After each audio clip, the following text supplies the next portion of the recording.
महिला आरक्षण को लेकर देश की राजनीति एक बार फिर गर्मा गई है। नागपुर से कांग्रेस ने केंद्र सरकार पर बड़ा हमला बोला है। आखिर क्या है पूरा मामला?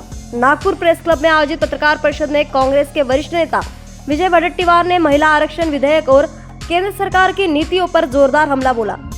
वडेट्टीवार ने सवाल उठाया कि जब 106 संविधान संशोधन के जरिए महिला आरक्षण को पहले ही मंजूरी मिल चुकी है, तो फिर नई शर्तों और दुरुस्तियों की जरूरत क्यों? उनका आरोप है कि सरकार जानबूझकर जनगणना और परिसीमन जैसे शर्तें जोड़कर महिला आरक्षण को लागू करने में देरी कर रही है। महिला आरक्षण पहले ही मंजूर है, फिर इसे लागू करने में इतनी देरी क्यों? यही बड़ा सवाल वडेट्टीवार ने उठाया। उन्होंने यह भी कहा कि लोकसभा सीटों की पुनर्रचना, आरक्षण की प्रक्रिया और जनगणना को लेकर सरकार एक राजनीतिक खेल खेल रही है, जिससे लोकतंत्र और संविधान के मूल सिद्धांत प्रभावित हो रहे हैं। भाजपा के आंदोलन पर प्रतिक्रिया देते हुए वडेट्टीवार ने कहा, महिला आरक्षण के नाम सिर्फ राजनीतिक दिखावा किया जा रहा है। उन्होंने कुछ घटनाओं का हवाला देते हुए भाजपा की नीयत पर भी सवाल खड़े किए हैं।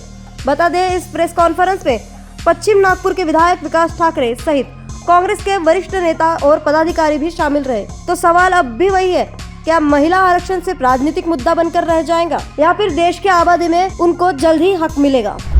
अच्छा, पत्रकार परिषदेला उपस्थित आमदार आणि शहर काँग्रेस अध्यक्ष विकासभाऊ ठाकरे, उपस्थित असलेले काँग्रेसचे सर्व वरिष्ठ पदाधिकारी आणि उपस्थित माझ्या सगळ्या सर्व पत्रकार मित्रांनो,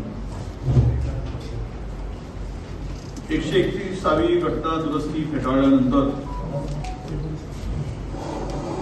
जी आग भारतीय जनता पक्षाच्या नेत्यामध्ये लागली, ती गेली 4-5 दिवस झाले विझत नाहीये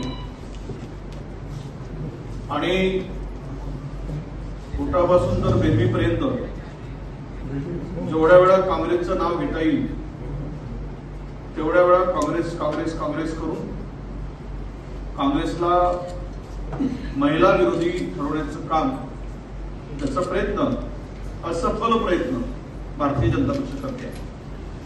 खरं तर मुळात 131वी घटना दुरुस्तीमध्ये जे विधेयक समोर आलं, त्या विधेयकातील तरतुदी काय होत्या, ते विधेयक कुठल्या नावाने आलं? आता ह्यानी नारी शक्ती वंदन असं नाव दिलं। 106वी घटना दुरुस्ती झाली 2023 मध्ये, त्यावेळेसही नारी शक्ती वंदन हा नाव उल्लेख नव्हताच। 33% महिलांना आरक्षण इतकंच त्या विधेयकामध्ये लिहिलेलं होतं आणि 17 तारखेला आलेल्या त्या विधेयकामध्ये, मांडलेल्या विधेयकामध्ये 131वी जे घटना दुरुस्तीचं विधेयक आलं अमेंडमेंटचं, त्यामध्ये सुद्धा नारी शक्ती वंदन उल्लेख नाही। फक्त एवढंच की महिलांच्या आरक्षणाला 33% आरक्षण लागू करण्यासाठी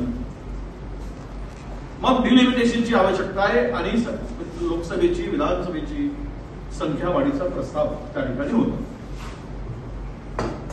जिथे नारी शक्ती वंदन हा उल्लेखच नाही, तिथे यांनी बोंबाबोंब मारणं सुरू केलं। खरं तर 106वी घटना दुरुस्ती झाल्यानंतर त्यामध्ये महिला आरक्षणासाठी 33% आरक्षणासाठी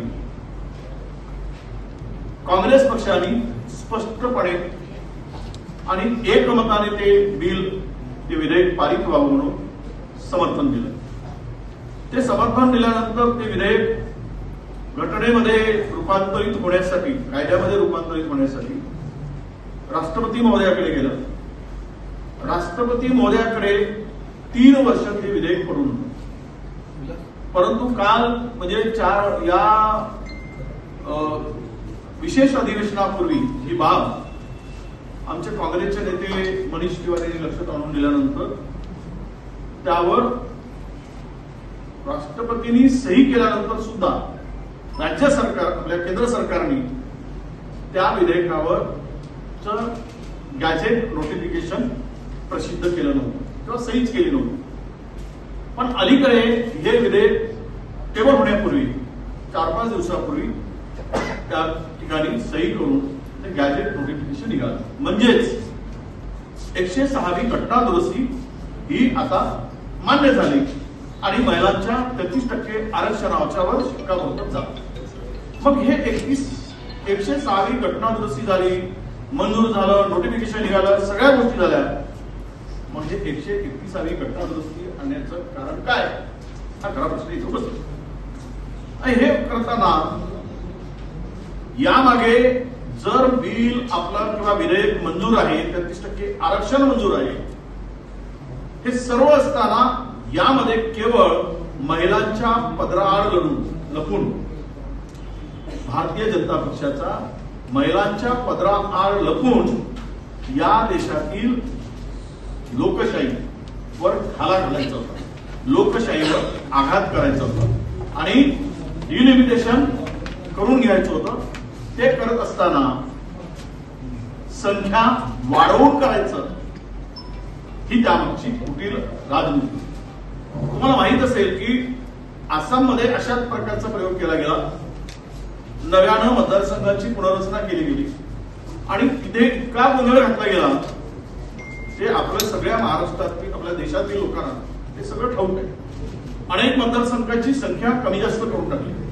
साधारणतः आसाममध्ये 2 लाख मतदारसंघ असायला पाहिजे, काही मतदारसंघाची संख्या 4 लाखापर्यंत गेली आणि तोडफोड करून टाकली. सोयीचं केलं. एक मतदारसंघाला सलग असतं, पण त्या ठिकाणी त्यांनी ते दुसरा मतदारसंघ मधात आणून एक मतदारसंघातील आमदाराला दुसरा मतदारसंघ ओलांडून पुढे जावं लागतं. अशा प्रकारची काही गोष्टी त्या ठिकाणी झाल्या आणि हे इतकी तोडफोड मोठ्या प्रमाणात झाली की सोयीचं करून घेतलं. तसं SIRच्या नावाखाली वेस्ट बंगालमध्ये जो काय आता धिंगाणा चाललेला आहे, जवळपास 90 लाख मतं ही त्यातून डिलीट झाली. 27 लाख लोकांनी पूर्ण कागदपत्र दिली, पण त्यांनी समावेश करायचं की नाही त्यावर अद्याप निर्णय झाला नाही. तुम्ही डिलीट केलं काय किंवा ते एडिट करतं, आपल्याला ऍड करतं काय, यावर कुठलाही निर्णय इलेक्शन कमिशनने घेतला. म्हणजेच इलेक्शन कमिशन भाजपच्या दरवाजातील चपराशी झाले. इतकी लोकशाहीची विडंबना, लोकशाहीवर आघात, संविधानाची पायमल्ली हे सर्वप्रथमच या देशात सुरू होतं. मी मूळ मुद्द्याकडे वळतोय. ही घटना दुरुस्ती करत असताना 17 एप्रिलला 2026 हे विधेयक पेटलं.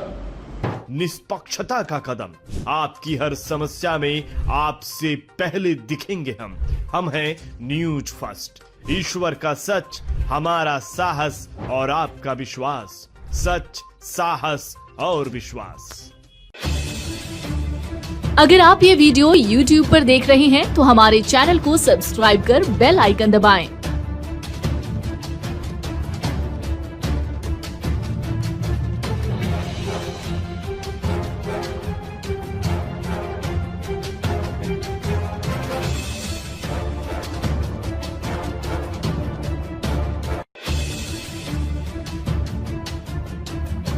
और Facebook पर देख रहे हैं तो हमारे पेज को लाइक करें.